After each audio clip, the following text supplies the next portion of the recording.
What's up, guys? Barbecue here with another Kobold Undercity tier list. This time it's going to be for Midgard.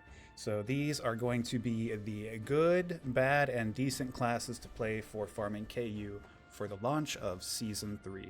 I also do want to give a shout out to my buddy Winda on Discord. I don't have the extensive knowledge for these classes like I do for ALB classes, so I did get some outside help and opinions on this, so once again, thank you very much. Okay, let's get started. This is Midgard KU class tier list. First up, we have Shaman. We're starting off strong here. Shaman is S tier. It's not only for the fact that they have spec buffs and it seems obvious, but their Realm Rank 5 is really, really helpful, especially in KU where early season power is going to be an issue. Well, I guess in the first couple of weeks you're not going to have the R5, right, because of the Realm Rank cap, so that is something to consider.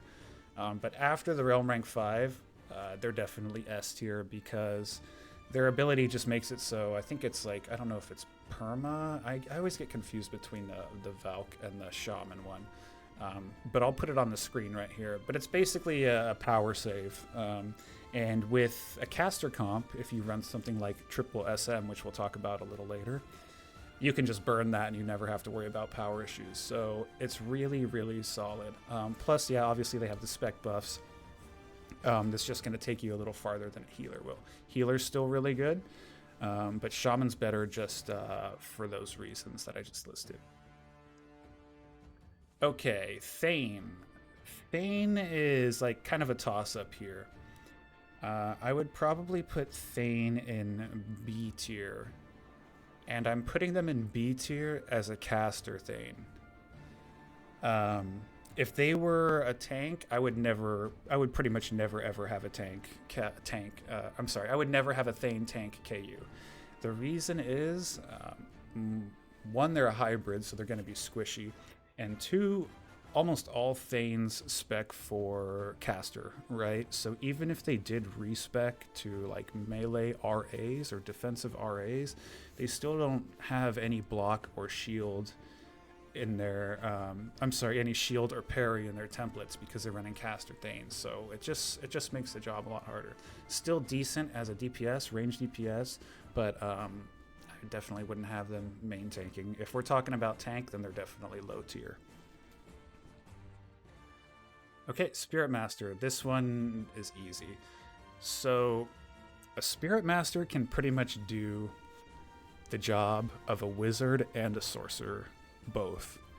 So a really great unit comp for KU is to run Shaman, a tank, and triple SM. Because the SMs, they bomb, they have the Strength Con debuff, they have CC, they have everything they need. Their pet doesn't really do much in there because, remember, they have all the bosses pet fear. But Shaman is just, SM is just top tier. They can do it all. They got the kit of the Sork and the Wiz with the bombs and the CC together, and the debuff, the Strength Con debuff. It's just insane. We're really jealous of the SM over there. But they are definitely an S tier class. Skald. Skald, you guys probably guessed, is just not very good. If you're taking a melee comp in there, there's a lot of the melees that do it better. It's kind of like a minstrel in the fact that it shows up with its songs playing, but the songs don't really provide much to the group that can't be provided from a different source. So it's going to be sad for a lot of players because I know this is like one of the most played classes on the server. But I don't like fighting you guys in PvP, so I'm not going to lose sleep over it. Skald, D tier. Oh man, while we're down here too, Bonedancer is an F tier. And as we discussed earlier, remember the bosses have pet fear, so obviously a class where their whole kit comes from pets is pretty much rendered useless in there.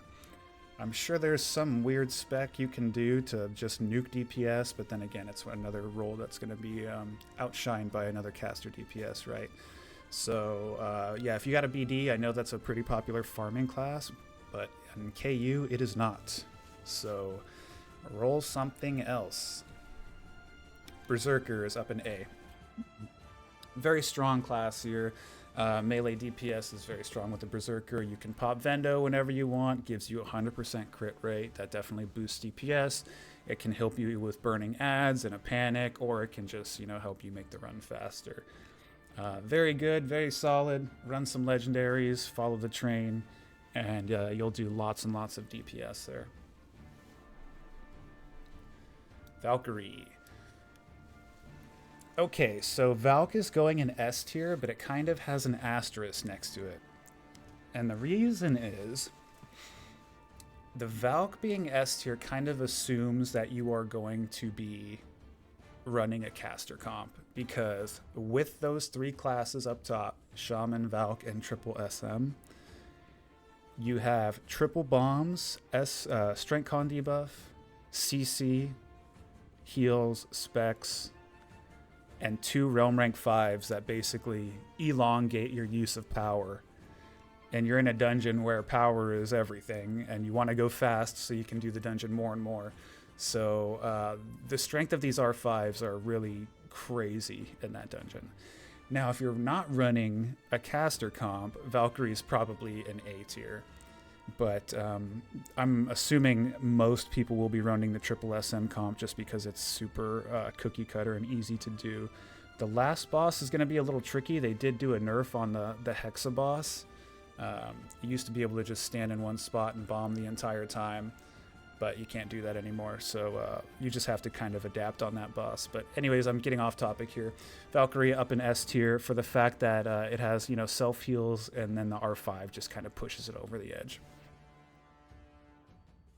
Okay. Next one, Savage. Savage is in the same as Zerk. I really don't want to get into the details of which one will do more DPS over time with quad hits and Vendo and all that, and try to figure out where the tier difference is between the two. So they're both just going to go in the same slot. And for the same reasons, just raw melee DPS. Melee's really good in KU because you don't have to worry about any power. And Midgard never really had an issue with melees in there. So Berserker and Savage are really good if you don't have a caster. You just might have to find a group that kind of leans to all melee or an all caster build. Sometimes on a realm like Alb, you'll see the wizard get replaced for a merc, and you can run a 1 melee, 1 caster. I guess it'd be 2 casters if you're counting the Sork and the Wizzy. But on mid, I've noticed it's normally all melee or all caster. So, yeah, Savage and Zerker shouldn't have a hard time finding a group as long as you're, advertising for melee groups, obviously. Okay, next one is Rooney. Rooney is going to be with Thane. It's a DPS role that the other DPSs just do better. On Alb, Wizzy is the best DPS other than Tick, just because of, it has the bolts and everything, and it can just burn down ads and stuff really quick.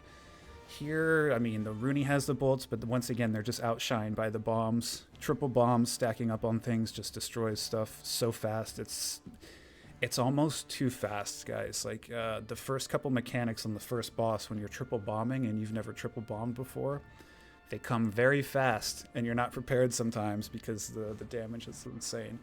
So Rooney, we're going to slot in B, and then once again, it's another power class, so they're going to have to rely on power a lot.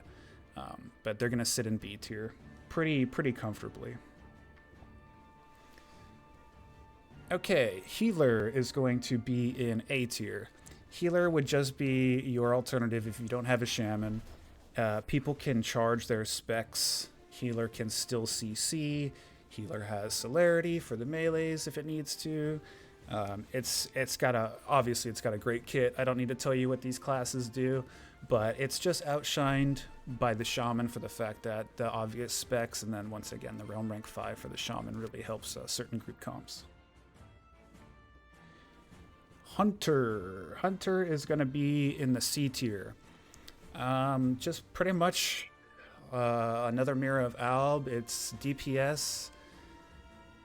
You can run the elemental train. I've never seen anyone take an archer in there, and if they have, I've never heard of any good results.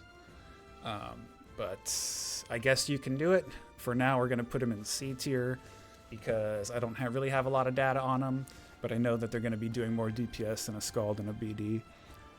Shadowblade as well, probably going to go into C tier.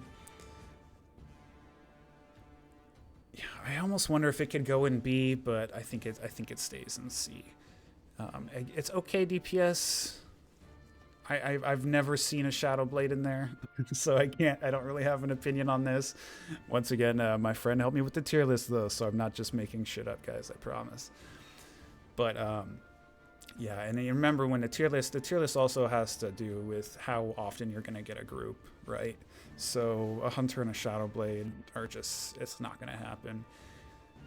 It might happen for a Shadowblade in a super, super rare scenario. And even if, like I said, even if you're making a group as a Hunter or a Shadowblade, I'm probably not going to be joining your group. Last is Warrior. Warrior sits very comfortably in A tier. In fact, Warrior is probably the best tank if you're running a melee comp. Just because you don't need the Valk, really, because the Valk is providing the power for a caster comp. So Warrior's super good tank. It can handle everything. It can take the big hits. If you get a second tank with you, even you can have crossguard, and your survivability is going to boost tremendously. In KU, a lot of group comps will run one tank. Actually, I'm not so sure about Hib. I think Hib likes to run two. But if you do run two tanks with the crossguard, your runs will be a little bit slower, but they will be significantly safer. So Warrior's super safe tank already. You add a crossguard in there, you shouldn't really have any issues taking damage or anything like that. But I think that's pretty much everything I want to mention. Down in the description below, I will list some group comps that are like kind of cookie cutter, just like I did in the ALB version. If you have any questions, go ahead and comment down below. We don't have any data on Warlock yet. I'm sorry. So I don't have any tier for you on them. If I did miss anything, I'll go ahead and either put an annotation or put it down in the description below. But this is going to be our tier list for the launch of Season 3 for Midgard, Kobold, Undercity. Thanks, guys, and see you later.